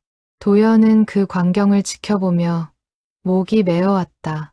그는 처음으로 아버지가 평생을 바쳐 지켜온 것이 단순한 이발소가 아니라 이 골목 전체의 마음이었다는 것을 실감했다. 5년 정도 그 자리에서 조심스럽게 입을 열었다. 사장님은 아마 이런 자리를 원하지 않으실 거예요. 생색내는 걸 정말 싫어하시는 분이니까요. 하지만 저는 이제 우리가 그 마음을 갚을 차례라고 생각합니다. 사장님 방식 그대로요. 이름 남기지 않고 조용히요. 그 말에 사람들은 고개를 끄덕였다. 회관 안에는 잠시 숙연한 침묵이 흘렀다. 그리고 그 침묵 끝에서 누군가 조용히 이렇게 제안했다. 그럼 우리도 그분처럼 해봅시다. 이름 대신 마음만 담아서요. 그 한마디로부터 이 골목의 새로운 이야기가 시작되려 하고 있었다. 회관에 모인 사람들은 곧바로 역할을 나누기 시작했다. 통장은 골목 전체에 소식을 알리는 역할을 맡았고, 태호는 젊은 세대들에게 소식을 전하기 위해 동네 온라인 커뮤니티에 글을 올리기로 했다. 정미숙은 인근 상인회를 돌며 사정을 설명하기로 했고, 최말순 할머니는 자신이 아는 노인정 어르신들에게 이 소식을 전하겠다고 나섰다. 도연은 그 모습을 지켜보며 낯선 감정에 사로잡혔다. 그는 오랫동안 아버지와 자신의 삶이 완전히 다른 세계에 속해 있다고 생각해왔다. 서울에서의 삶은 효율과 성과로 채워져 있었고, 아버지의 골목은 느리고 손해보는 일들로만 가득해 보였다. 하지만 지금 이 회관 안에서 그는 아버지가 평생 쌓아온 것이 결코 손해보는 일이 아니었음을 깨닫고 있었다. 그것은 눈에 보이지 않는 방식으로, 그러나 확실하게 쌓여온 자산이었다. 회의가 끝난 뒤 도연은 오연정과 함께 병원으로 향했다. 그는 아버지에게 이 모든 사실을 알려야 할지 망설였다. 아버지의 성격상 이런 움직임을 알게 되면 극구 만류할 것이 뻔했기 때문이다. 결국 두 사람은 당분간 이 일을 비밀에 붙이기로 했다. 박만수 모르게 그가 그래왔던 방식 그대로 조용히 마음을 모으기로 한 것이다. 병실에 도착한 도연은 여느 때처럼 아버지 곁에 앉아 시답잖은 이야기를 나누었다. 하지만 그의 마음속에는 이전과는 다른 종류의 확신이 자리 잡고 있었다. 이제 이 싸움은 더 이상 그 혼자만의 것이 아니었다. 골목 전체가 아버지가 평생 뿌려온 그 조용한 씨앗들이 이제 막 싹을 틔우려 하고 있었다. 돌아가는 길, 오연정은 도연에게 낮은 목소리로 말했다. 저는 사장님 밑에서 일하면서 늘 궁금했어요. 왜 아무 보상도 바라지 않고 그렇게까지 하실까? 이제야 조금 알 것 같아요. 사장님은 보상을 바라신 게 아니라 그냥 그렇게 사는 법을 택하신 거예요. 그리고 이제 그 삶의 방식이 우리 모두에게 돌아오고 있는 거고요. 도연은 말없이 고개를 끄덕였다. 창밖으로 저물어가는 골목의 풍경이 낯설고도 익숙하게 다가왔다. 회의를 마치고 돌아오는 길, 태호는 오랫동안 마음에 담아두었던 이야기를 오연정에게 털어놓았다. 저는 그때 정말 인생의 바닥이었어요. 이력서를 100번 넣고 100번 떨어지니까 나중에는 제가 사람 구실을 못하는 존재처럼 느껴지더라고요. 그런데 그 봉투를 받고 나서 이상하게 다시 힘이 나더라고요. 누군가 저를 포기하지 않았다는 그 사실 하나만으로요. 오연정은 그 말을 들으며 사장님이 늘 하시던 말이 떠올랐다. 돈이 아니라 마음을 전하는 것이라던 그 말. 그녀는 이제야 그 말의 진짜 의미를 온전히 이해할 수 있었다. 돈은 사라지지만 그 순간 느낀 위로와 존엄은 사람의 마음속에 오래도록 남는다는 것을. 며칠 뒤 도연은 회사에 정식으로 무급 휴직을 신청했다. 상사는 처음에는 만류했지만 그의 사정을 듣고는 흔쾌히 승인해 주었다. 도연은 짐을 챙겨 골목으로 내려오며 자신의 삶이 완전히 다른 방향으로 흘러가고 있음을 직감했다. 그는 그것이 두렵지 않았다. 오히려 오랫동안 방황형 끝에 마침내 서 있어야 할 자리를 찾은 듯한 기분이었다. 정미숙의 딸은 그날 어른들의 대화를 옆에서 듣고 있다가 도연에게 조심스럽게 다가와 물었다. 아저씨 아버지가 진짜 그렇게 좋은 분이에요? 도연은 아이의 순수한 눈망울을 바라보며 웃었다. 그래, 우리 아버지는 그런 분이시란다. 너도 커서 그런 어른이 되면 좋겠구나. 그로부터 며칠 뒤 골목에는 낯선 풍경이 펼쳐지기 시작했다. 굳게 닫힌 행운이 발관 셔터 앞에 작은 저금통 하나가 놓였다. 저금통에는 이름도 문구도 없었다. 다만 예전에 박만수가 봉투에 적었던 그 문장을 그대로 옮겨 적은 쪽지 하나가 붙어 있을 뿐이었다. 필요한 만큼 나누세요. 처음에는 몇몇 사람들만이 조용히 그 저금통에 돈을 넣고 지나갔다. 하지만 소문이 퍼지면서 그 앞을 지나는 사람들의 발걸음이 하나둘 늘어나기 시작했다. 태호가 운영하던 온라인 커뮤니티 게시글도 예상보다 훨씬 큰 반향을 일으켰다. 골목을 떠난 지 오래된 옛주민들까지 소식을 듣고 연락을 해왔다. 저 여기 살 때 그 이발소에서 정말 큰 은혜를 입었어요. 지금은 이사를 가서 직접 가지는 못하지만 계좌를 알려주시면 마음을 보태고 싶습니다. 그렇게 하나둘 모인 마음은 놀라운 속도로 불어났다. 정미숙은 상인회를 돌며 모금 소식을 알렸고 상인들은 저마다 형편에 맞게 마음을 보탰다.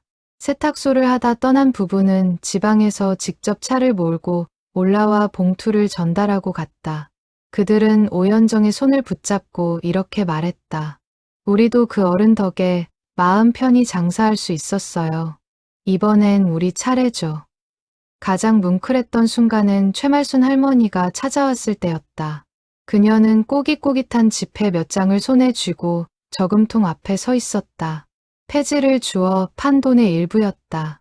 그녀는 한참을 망설이다가 결국 그 돈을 저금통에 조심스럽게 밀어 넣었다. 지나가던 오연정이 그 모습을 보고 다가가 만류하려 했지만 할머니는 단호하게 고개를 저었다.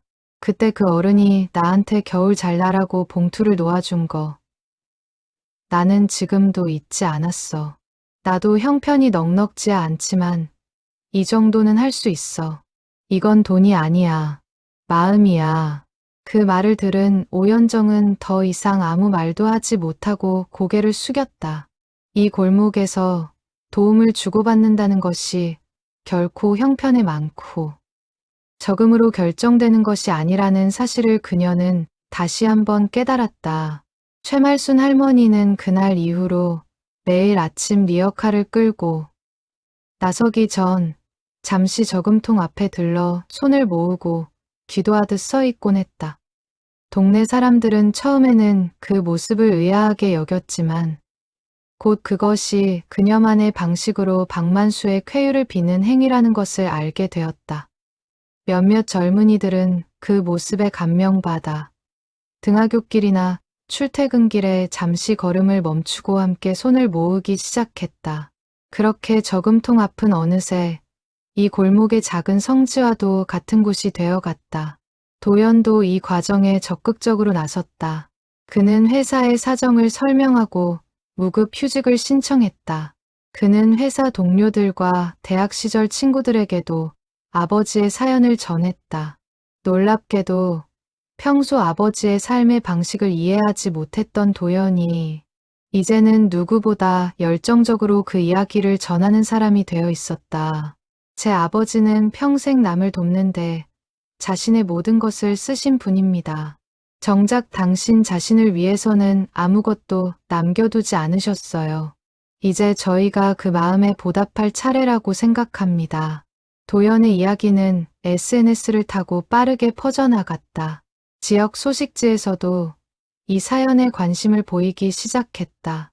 물론 박만수의 뜻에 따라 기사에는 실명이나 정확한 위치 대신 그저 어느 골목의 이발사라는 표현만이 사용되었다.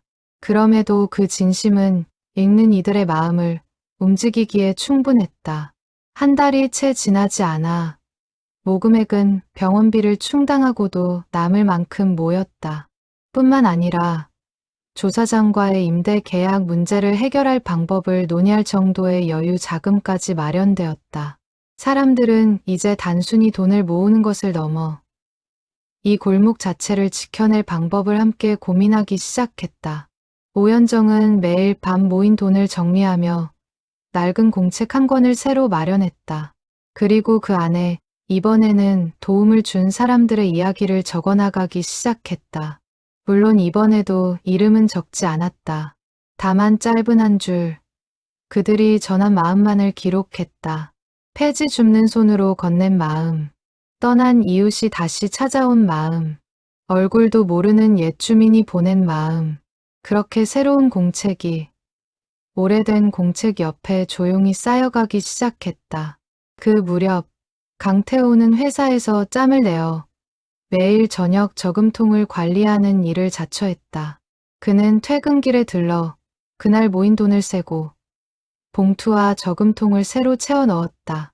처음에는 사장님께 진 빚을 갚는다는 마음으로 시작한 일이었지만 시간이 지날수록 그는 이 일 자체에서 묘한 충만함을 느꼈다. 이상하죠. 돈을 받을 때보다 넣을 때가 더 마음이 편해요. 그는 오연정에게 그렇게 털어놓은 적이 있었다. 오연정은 그 말에 조용히 웃으며 대답했다. 사장님이 늘 하시던 말씀이 있어요. 주는 사람이 받는 사람보다 더 많은 걸 얻어간다고요.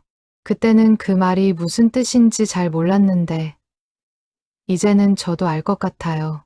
병실의 박만수는 여전히 이 모든 사실을 알지 못한 채 힘겨운 항암 치료를 견뎌내고 있었다. 다만 그는 최근 들어 아들의 표정이 눈에 띄게 밝아졌다는 것, 그리고 오연정이 병문안을 올 때마다 어딘가 들뜬 기색을 감추지 못한다는 것을 어렴풋이 눈치채고 있었다. 그는 그것이 무엇인지 정확히 알지 못했지만 왠지 모르게 마음이 든든해지는 것을 느꼈다. 요즘 너희 둘 뭔가 숨기는 게 있는 것 같은데. 그가 넌지시 물으면 도연과 오연정은 서로 눈을 마주치며 웃음을 참았다. 아무것도 아니에요. 아버지, 그냥 좋은 일이 좀 생겼어요. 박만수는 더 캐묻지 않았다. 그는 그저 두 사람의 웃음 속에서 오랫동안 잊고 있던 어떤 따뜻함을 다시 느낄 뿐이었다. 지역 소식지 기자가 이 사연을 취재하러 왔을 때 박만수의 오랜 단골이었던 한 초등학교 교사가 이런 말을 남겼다. 저는 그분에게 돈을 받은 적은 없어요. 하지만 아이들 가르치다 지쳐서 마음이 힘들었을 때 그분이 늘 웃으며 반겨주시는 것만으로도 큰 위로가 됐습니다. 도움이라는 게 꼭 돈만은 아니더라고요. 그 인터뷰는 소식지에 실리며 많은 이들의 공감을 샀다. 사람들은 저마다의 방식으로 박만수에게 받은 크고 작은 위로를 떠올리며 댓글을 남겼다. 어떤 이는 그저 지나가는 말로 건넨 격려 한마디를, 어떤 이는 힘든 날 말없이 내어준 믹스커피 한 잔을 이야기했다. 그렇게 모인 사연들은 돈으로 환산할 수 없는 또 다른 형태의 봉투가 되어 골목을 가득 채워나갔다. 그 무렵 도연은 조사장을 따로 찾아가기도 했다. 그는 아버지를 대신해 정중히 부탁의 말을 건넸다. 제 아버지가 평생 이 골목에서 해온 일들을 알게 되신다면 사장님도 조금은 다르게 생각하시지 않을까 해서요. 임대 조건을 조금만 배려해 주실 수는 없을까요? 조사장은 처음에는 사업적인 논리로 선을 그으려 했지만 도연이 전해주는 여러 사연들을 듣는 동안 표정이 조금씩 누그러졌다. 그 역시 오래전 어려운 시절을 거쳐온 사람이었다. 그는 결국 임대 조건을 재고해보겠다는 뜻을 조심스럽게 내비쳤다.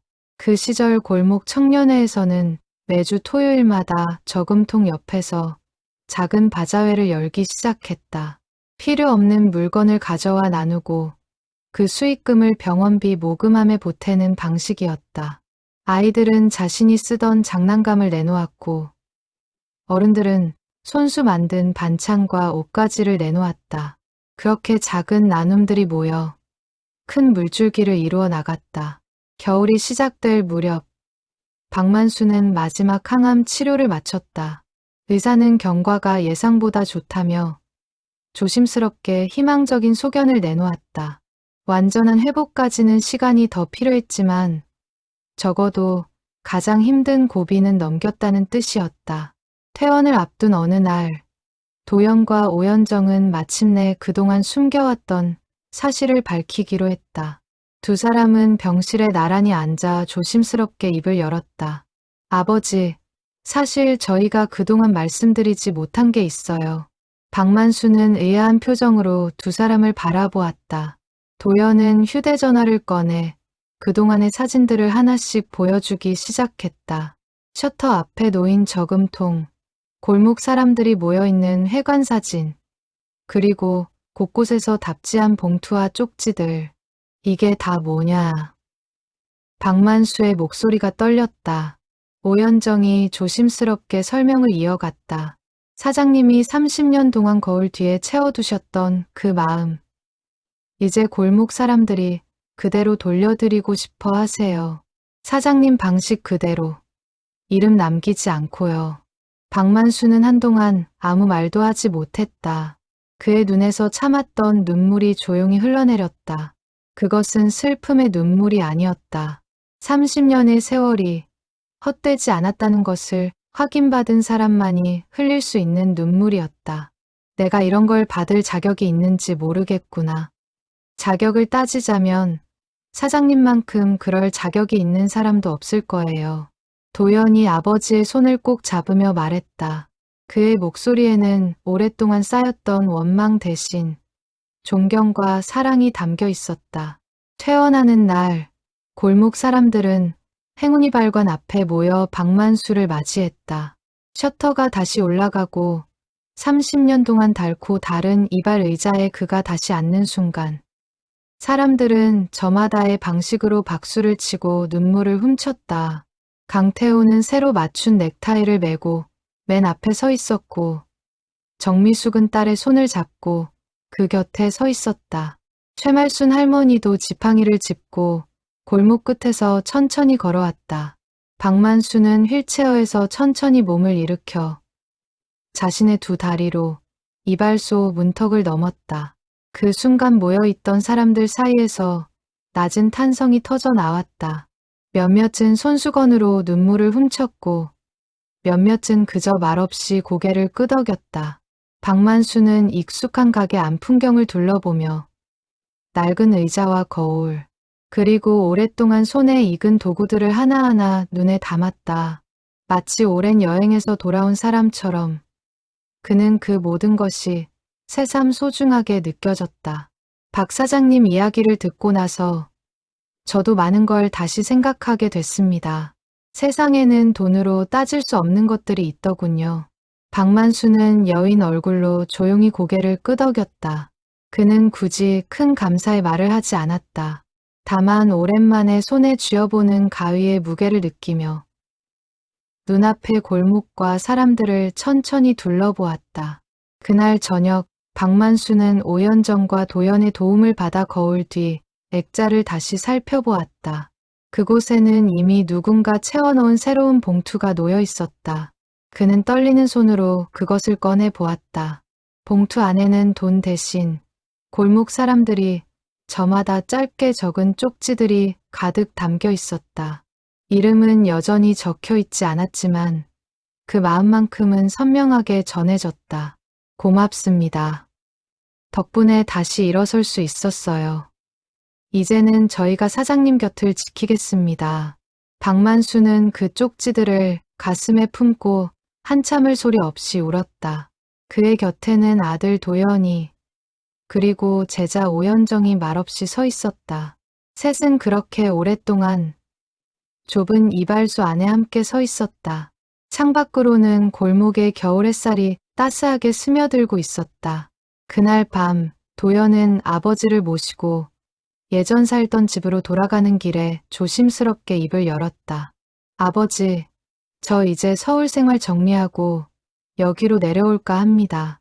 박만수는 놀란 눈으로 아들을 바라보았다. 회사는 어쩌고 내 삶이 있는데 이제야 알았어요. 제 삶이 어디에 뿌리를 두어야 하는지. 아버지 곁에서 이 골목에서 저도 뭔가 배우고 싶습니다. 이발 기술이든 아니면 아버지가 평생 지켜오신 그 마음이든요. 박만수는 아무 대답도 하지 못한 채 그저 아들의 어깨를 오래도록 두드려 주었다. 말로는 다 표현할 수 없는 감정이 부자 사이를 조용히 오갔다. 30년 동안 쌓여온 오해와 서운함이 그 짧은 침묵 속에서 서서히 녹아내리고 있었다. 오연정은 두 사람의 뒷모습을 바라보며 조용히 미소 지었다. 그녀는 이제 확신했다.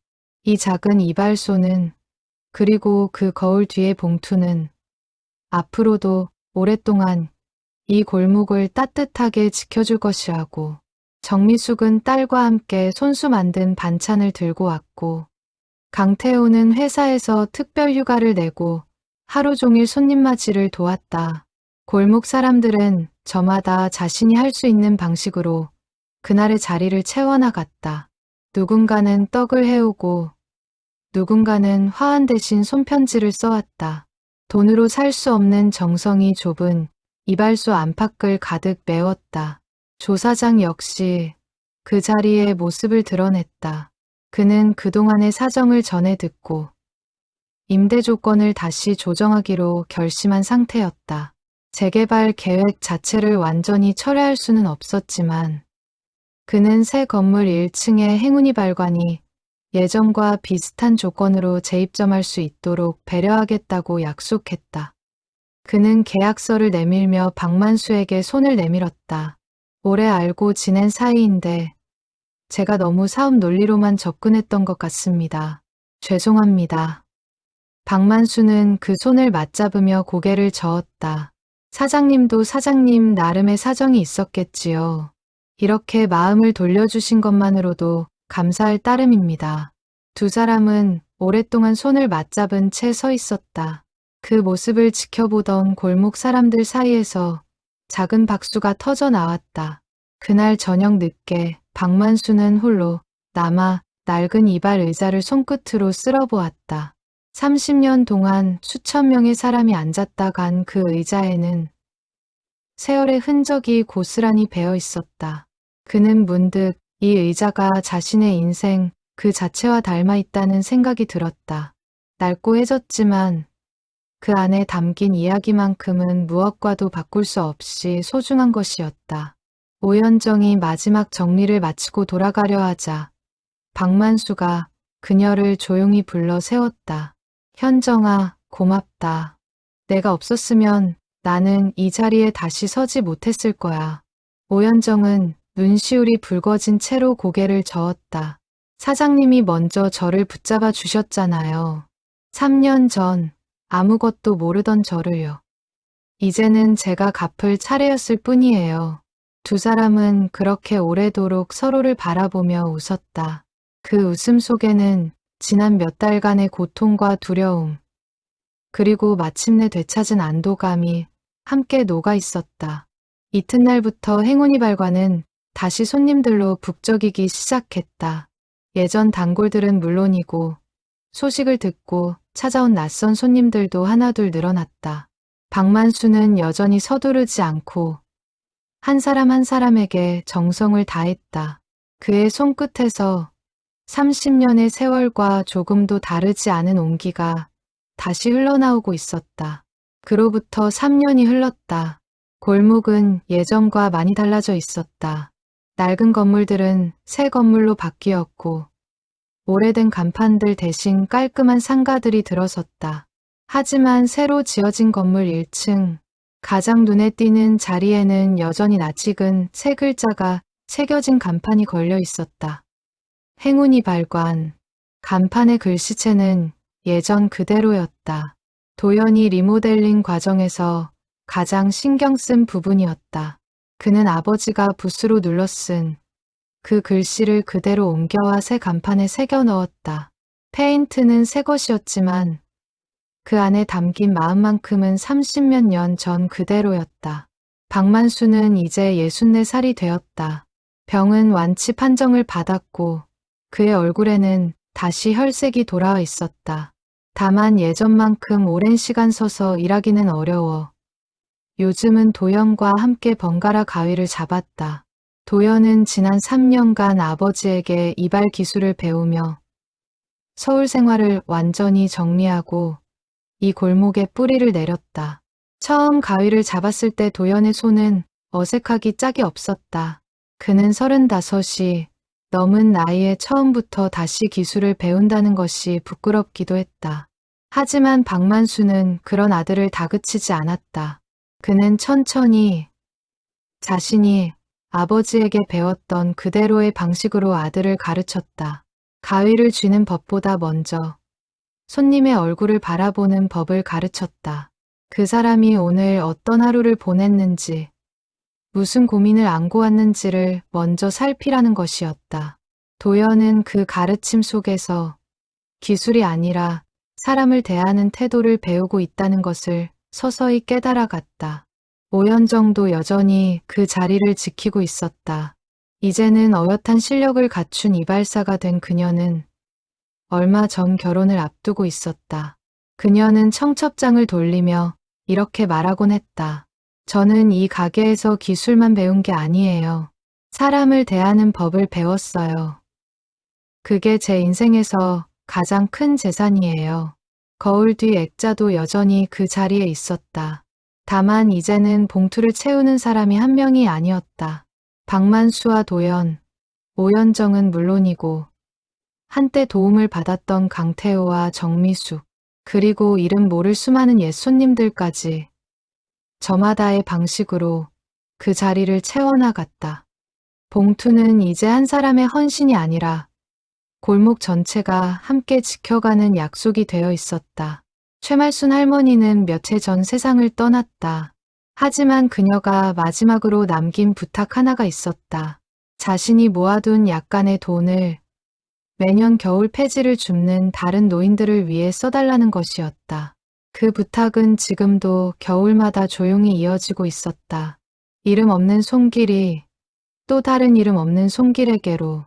어느 겨울 저녁, 박만수는 손잡벌 되는 어린 손님의 머리를 다듬고 있었다. 소녀는 낯선 눈으로 거울 뒤를 힐끗거리며 물었다. 할아버지, 저 뒤에 뭐가 있어요? 박만수는 미소 지으며 대답했다. 언젠가 내가 어른이 되어서 마음이 힘든 날이 오면 말이다. 이 골목 어딘가에 너를 위한 봉투가 하나쯤 놓여 있다는 걸 기억하렴. 그리고 언젠가 내가 여유가 생기면 또 다른 사람을 위해 그 봉투를 채워주면 된다. 그게 이 세상이 돌아가는 이치란다. 소녀는 그 말을 다 이해하지 못한 얼굴이었지만 왠지 모르게 마음이 따뜻해지는 것을 느꼈다. 그는 어른이 되어서도 이날의 대화를 오래도록 기억하게 될 것이었다. 창밖으로 눈이 소복이 내리기 시작했다. 골목은 예전과는 다른 모습으로 변했지만 행운 이발관의 거울만큼은 30년 전이나 지금이나 변함없이 그 자리에서 사람들을 비추고 있었다. 그리고 그 거울 뒤편에는 앞으로도 계속해서 채워질 이름 없는 마음들이 조용히 자리를 지키고 있을 것이었다. 그해 봄, 도연과 오연정의 결혼식이 열렸다. 놀랍게도 두 사람은 오랜 시간 함께 고생을 나누며 서로에게 특별한 감정을 품게 되었고, 박만수는 그 소식을 듣고 누구보다 기뻐했다. 결혼식장에는 골목 사람들이 하나둘 모여들었다. 강태호는 사회를 자청했고 정미숙은 손수 만든 한복을 신부에게 선물했다. 박만수는 줄에석에 서서 떨리는 목소리로 짧은 축사를 건넸다. 이 두 사람이 저에게 가르쳐 준 것이 있습니다. 사람은 혼자서는 살아갈 수 없다는 것. 그리고 누군가를 돕는 마음은 결국 돌고 돌아 자기 자신에게 돌아온다는 것입니다.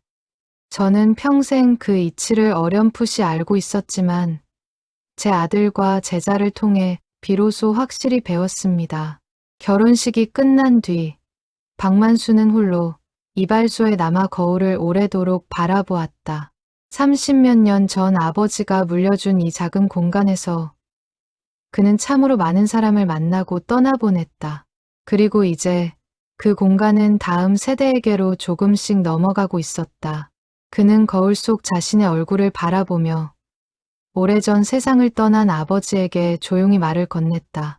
아버지, 저 잘하고 있는 걸까요? 대답은 들려오지 않았다. 하지만 그는 알고 있었다. 거울 뒤에 채워진 수많은 이름 없는 마음들이 이미 그 질문에 대한 답이 되어주고 있다는 것을. 이야기는 여기서 끝나지 않는다. 오늘도 어느 골목 어귀, 이름 모를 누군가의 거울 뒤에서 또 다른 봉투 하나가 조용히 채워지고 있을지도 모른다. 그것이 바로 이 세상이 조금씩 더 따뜻해지는 방식이다. 강태호는 결혼식에도 참석해 축의금 대신 자신이 사장님께 받았던 그 봉투를 그대로 본뜬 작은 봉투를 신랑 신부에게 건넸다. 봉투 겉면에는 이렇게 적혀 있었다. 필요한 만큼 나누며 사세요. 도연과 오연정은 그 봉투를 받아 들고 한참을 웃음 지었다. 두 사람은 그것을 신혼집 거울 뒤에 그대로 걸어두기로 약속했다. 봄이 지나고 여름이 올 때마다 골목에는 크고 작은 봉투들이 오갔다. 어떤 것은 돈이었고 어떤 것은 그저 손편지 한 장이었다. 사람들은 이제 그것을 특별한 일이라 여기지 않았다.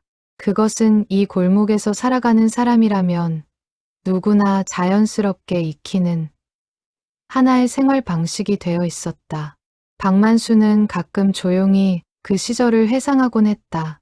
아버지가 세상을 떠나던 겨울, 그는 자신이 이 가게를 지켜낼 수 있을지 확신이 없었다.